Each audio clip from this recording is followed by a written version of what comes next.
Dan melalui sambungan Skype kita sudah bersama dengan Farina Elaina, warga negara Malaysia di Petaling Jaya, Selangor, Malaysia. Selamat siang, Farina, terkait dengan pemerintah yang melonggarkan perintah kawalan pergerakan mulai hari ini.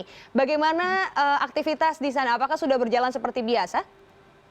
Selamat siang Aziza Anum. Okey, hari ini seperti biasa semua aktiviti sektor ekonomi telah dibuka semula dan kalau kita tengok jalan masih beberapa tempat di jalan raya lah di sekitar Kuala Lumpur terutamanya masih ada kawalan trafik agak tinggi. Tapi berbanding saya di Petaling Jaya tidak begitu banyak kereta lah, tapi semua kedai dan mal-mal semua dah buka. Oke, kalau dari pantauan Farina sendiri ini selonggar apa sih? Karena kan masih hari pertama kelonggarannya, lalu pengawasan dari pemerintahnya ini sejauh apa? Okey, bagi saya rasa sepatutnya kawalan ekonomi ini telah dijalankan secara berperingkat. Sebab the announcement begitu sudden ya, macam terlalu terkejut bagi semua orang. Kedai-kedai ni, sektor ekonomi semua, diorang sepatutnya diberikan satu tempoh di mana mereka boleh sanitize premis pejabat atau di mall dan sebagainya. Kawalan dia tidak begitu ketat sebab kerajaan pusat telah memberikan begitu longgar sampai orang boleh ke mall, dine in mall. Di mana beberapa negeri di dalam Malaysia seperti Selangor hari ini telah ubah suai sedikit kawalan perintah inilah. Maksudnya bagi sesiapa yang nak ke mall untuk beli makanan tak boleh dine in, hanya boleh take away saja. Jadi tidak ikut kerajaan pusat. Seperti negeri Selangor, negeri Kedah dan juga Sarawak tidak berikut arahan seperti kerajaan pusat lah. Terlalu bebas.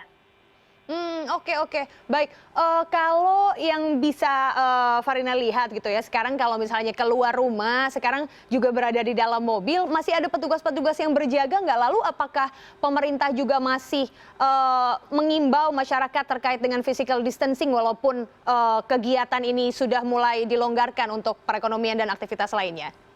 Okey, sekarang ni apa yang saya tengok di premis pejabat saya dekat di kantor saya sendiri, SOP telah diperketatkan.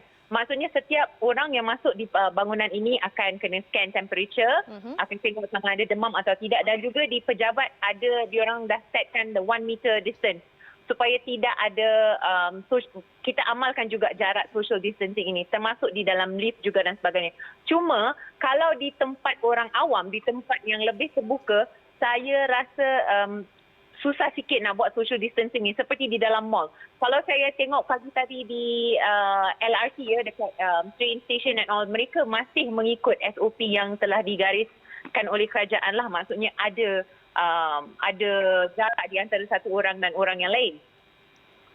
Oke, baik. Farina, saya juga penasaran kalau terkait dengan pembatasan keluar wilayah seperti apa sih? Apakah masih bisa dilakukan tapi dengan pembatasan atau sama sekali belum boleh? Okey, kalau interstate travelling masih tidak dibenarkan sebab PKP kami belum habis lagi. Di Malaysia PKP hanya berakhir selepas 12 hari bulan. Cuma PKP ini yang kita laksanakan hari ini pada 4 hari bulan adalah PKP bersyarat. Maksudnya interstate travelling masih tidak dibenarkan. Jadi bagi sesiapa yang nak pulang ke Lebaran, walaupun PKP ni kita assume it will end on 12, masih kalau sesiapa yang nak pulang kampung ke for Lebaran, perlu apply dahulu dan akan dipersetujui. Pihak kerajaan diorang akan tengok, pihak berkenaan akan tengok sama ada dimulihkan atau tidak pergerakan itu. Tapi interstate travelling between KL dan Kelang masih boleh lah, dekat tak berapa jauh kan. Tapi mana-mana pun masih ada sekatan jalan raya yang ketat dan sebagainya lah oleh pihak-pihak berkuasa seperti polis, askar dan sebagainya masih ada.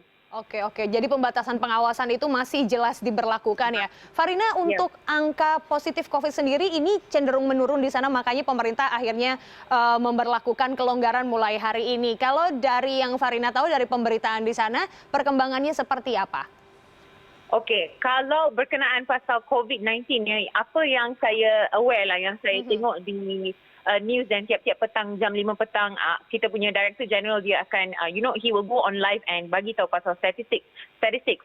But selepas pengumuman yang dibuat oleh Perdana Menteri kita bahawa PKP ini akan dilonggarkan, rakyat Malaysia ramai yang terkejut dia sebab daripada 2 digit kes positif COVID ini telah melonjak semula ke angka 3 digit.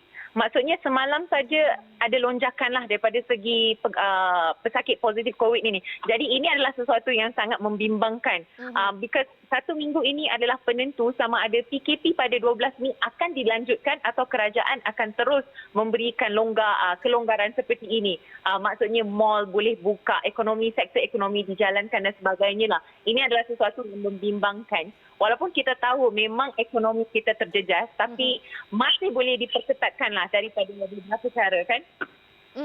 Oke. Baiklah, kalau begitu Farina terima kasih banyak sudah ngobrol-ngobrol bersama saya di program CNN Indonesia News Hour. Semoga sehat selalu, selamat menjalankan aktivitas di sana. Terima kasih. Stay safe.